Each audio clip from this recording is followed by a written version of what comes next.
Reel star Atharva सुदामेची सध्या बरीच चर्चा सुरू आहे। अथर्वने त्याच्या सोशल मीडियावर पोस्ट केलेल्या एका व्हिडिओमुळे त्याला टीकेचं धनी व्हायला लागले। गणेशोत्सव काही तासांवर असताना अथर्वने एक व्हिडिओ ट्विट केला। या व्हिडिओमुळे अथर्व हिंदुत्ववादाच्या रडारवर आला। त्याला मोठ्या प्रमाणात ट्रोलिंगचा सामना करावा लागला। अगदी अथर्वला धमकीचे फोन मेसेजेस आल्याचंही कळते। हिंदू महासंघाने तर थेट तू आम्हाला अक्कल शिकवू नको असंही बजावलं। अखेर अथर्वने तो व्हिडिओ आपल्या सोशल मीडिया अकाउंटवरून डिलीट तर केलाच, पण नंतर त्याने वेगळा व्हिडिओ बनवून माफी सुद्धा मागितली। कुणाच्या भावना दुखवण्याचा माझा हेतू नव्हता असं स्पष्टीकरणही अथर्वने या माफीनाम्यात दिले। दरम्यान अथर्वने डिलीट केलेल्या त्या व्हिडिओमध्ये नेमकं काय आहे आणि त्याने त्याच्या माफीनाम्यात काय म्हटलंय पाहूया।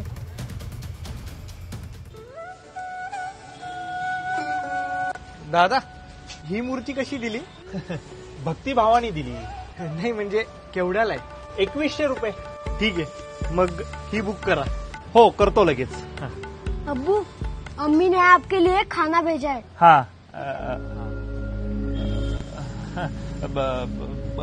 पुढं पण मूर्तीचं दुकान आहे, तुम्ही तिथनं पण घेऊ शकता मूर्ती। म्हणजे असं काय याला काय प्रॉब्लेम आहे? म्हणजे इथनं मूर्ती घेतली तर चालेल ना तुम्हाला? हो का?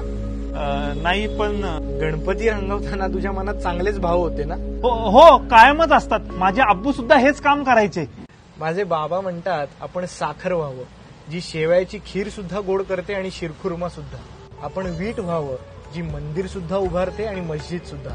आपण फूल व्हावं, जे हारात सुद्धा वापरलं जातं आणि चादरीत सुद्धा।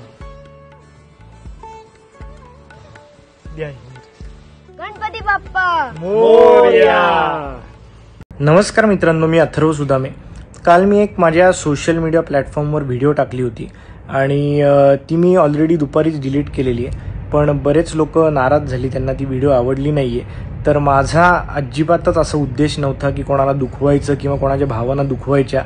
मी आत्तापर्यंत खूप व्हिडिओ असे केलेले आहेत जे की आपल्या हिंदू सणांवर आहेत, मराठी संस्कृतीवर आहेत, मराठी भाषेवर आहेत। म्हणजे मला वाटत नाही माझ्या एवढ्या कुठल्या सोशल मीडिया क्रिएटरनी आपल्या या सणांवर संस्कृतीवर व्हिडिओ केल्यात, त्यामुळे माझ्या मनात अजिबातच असं कुठला उद्देश नव्हता की कोणाला दुखवावं किंवा काय। पण तरी जर तुम्ही दुखावला असाल तर मी माफी मागतो आणि आत्तापर्यंत तुम्ही माझ्यावर जसं प्रेम केलंय तसंच कायम ठेवा।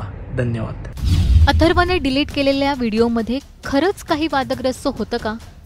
तुम्हाला नेमकं काय वाटतं हे आम्हाला कमेंट करून नक्की सांगा आणि चॅनलला सबस्क्राईब करायला विसरू नका। पुढं पण मूर्तीचं दुकान आहे, तुम्ही तिथनं पण घेऊ शकता मूर्ती। म्हणजे असं काही